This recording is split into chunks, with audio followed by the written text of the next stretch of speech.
खबर मध्य प्रदेश के रीवा जनपद से है, जहां रीवा केंद्रीय जेल से बाहर आने के बाद कमांडो अरुण गौतम ने जेल में कैदियों के साथ हो रही यातनाओं को मीडिया के सामने रखा। साथ ही उन्होंने कहा कि केंद्रीय जेल चल रही ठेके पर बंदियों को पीट पीट कर उनसे मोटी रकम ऐंठी जाती है। उन्होंने ये भी कहा कि जेल अधीक्षक सतीश उपाध्याय और प्रशांत चौहान के इशारे पर ही जेल में बंद कैदियों को यातनाएं दी जाती हैं और उनके साथ मारपीट की जाती है। रीवा मध्य प्रदेश से सी न्यूज संवाददाता अर्जुन तिवारी की रिपोर्ट। जेल के अंदर की व्यवस्थाएं मैं अभी बताना चाहता हूं कि केंद्रीय जेल रीवा का रहने का जो आपका हवालाती और कैदी हैं, उनका कैपेसिटी 716 का है और वहां पर रह रहे हैं 2500 बंदी। 2500 हवालाती और कैदी दोनों मिलाकर के 2500 लोग रह रहे हैं वहां पर। तो आप बताइए, मैंने तो सुना था और देखा भी था कि एक बिस्तर में 2 आदमी तो सो सकते हैं, अच्छी बात है, मैं भी देखा था। लेकिन एक बिस्तर में 4 आदमी सोते हैं केंद्रीय जेल रीवा में, मैंने देखा है। अब आप सोचिए कि जब एक बिस्तर में 4 आदमी सोएंगे तो क्या इंसान की भांति सोएंगे, क्या वो जानवर की भांति सोएंगे कि एक निर्जीव वस्तु ईंटे की भांति उनको जोड़ दिया जाता है।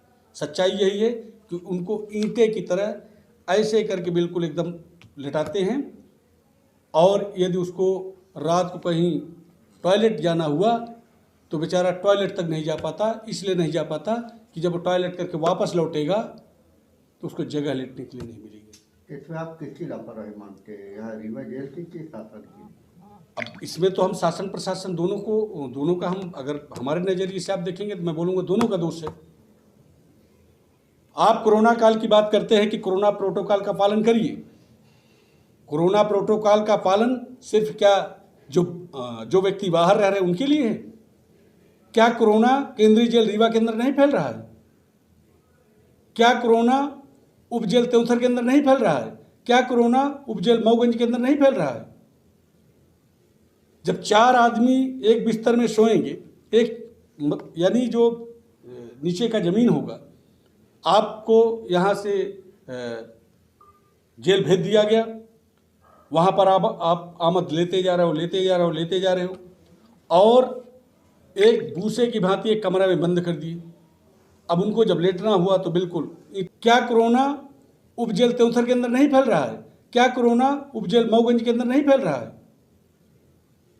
जब 4 आदमी एक बिस्तर में सोएंगे, एक यानी जो नीचे का जमीन होगा, आपको यहाँ से जेल भेज दिया गया, वहाँ पर आप आमद लेते जा रहे हो और एक भूसे की भांति एक कमरा में बंद कर दिए। अब उनको जब लेटना हुआ तो बिल्कुल ईंटे की भांति जोड़ दिए गए। तो क्या कोरोना उसमें नहीं फैल रहा है?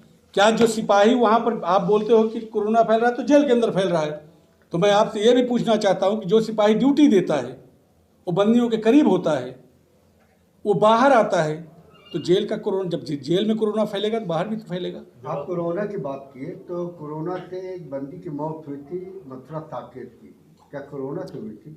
जो हमारे को जेल में बताया गया, जो वहाँ पर कैदी थे, उन्होंने बताया कि उसको किए थे। एक वहाँ पर विवेक मौर्य है, फार्मासिस्ट, वो बोलता था जब यहाँ पर पिटाई करते थे उस टाइम पर जेलर थे रविशंकर प्रसाद जी और संजू नायक, वहाँ पर चक्कर थे। उसका पिटाई कराने के बाद उसको टंकी में डुबो देते थे और डुबो करके फिर निकालते थे, फिर पिटाई कराते थे। और जब ये फार्मासिस्ट था आपका विवेक मौर्य, तो बताते थे कि जब उसको कि आप चेक करिए बीपी क्या है, बोले अभी ये चौवाड़ागिरी कर रहा है, इसको पीटो।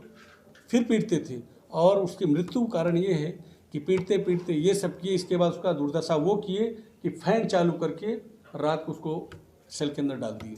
बंदियों जो जेल में बंदी हैं उनका इलाज किसके द्वारा किया जाता है? उसका इलाज करते हैं विवेक। इलाज तो उनका होता ही नहीं, डॉक्टरों द्वारा किया जाता है या बंदियों द्वारा किया जाता है? बंदियों द्वारा। जो बंदी हैं वहाँ पर, जो जिसको सजा पड़ी है, वही बंदी इंजेक्शन लगाएंगे। आए दिन मारपीट का अक्सर जितने कैदी छूटते हैं वहाँ से या फिर हवालाती छूटते हैं, वो बताते हैं कि वहाँ पे ये रीवा मध्य प्रदेश से सी न्यूज संवाददाता अर्जुन तिवारी की रिपोर्ट। फिलहाल के लिए इस न्यूज बुलेटिन में इतना ही। देश दुनिया की तमाम खबरों के लिए देखते रहें सी न्यूज भारत, और खबर आपके साथ आपके हाथ।